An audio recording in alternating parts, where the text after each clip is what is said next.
ఎప్పుడు బయటేనా ఇలా ఇంట్లో కూడా ట్రై చేద్దామా? ఇవాల్టి మన recipe street style chicken pakodi. నేనైతే హాఫ్ కేజీ చికెన్ తీసుకున్నాను. దానికోసం 2 టేబుల్ స్పూన్స్ కారం, 1 టేబుల్ స్పూన్ ధనియాల పొడి, half table spoon garam masala, 1 table spoon cornflour, 1 table spoon శనగపిండి, రుచికి తగ్గ సాల్ట్ వేసుకొని ఫుడ్ కలర్ ఆప్షనల్, మీకు నచ్చితే వేసుకోండి. అరచెక్క నిమ్మరసం, 1 టేబుల్ స్పూన్ ఆయిల్ వేసుకొని బాగా మ్యారినేట్ చేసుకోవాలి.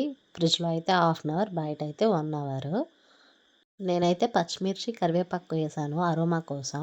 ఇంకెందుకు మిత్రమా ఆలస్యం, వేడివేడిగా ఆయిల్లో అలా చికెన్ పీసెస్ వేసి ఫుల్ రోస్ట్ చేయాలి.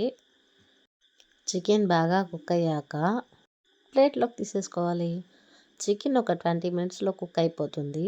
మనం మీడియం ఫ్లేమ్లోనే పెట్టి కుక్ చేసుకోవాలి. హై ఫ్లేమ్లో పెట్టుకుంటే లోపల సరిగా ఉడకదు. మన చికెన్ పకోడీ రెడీ.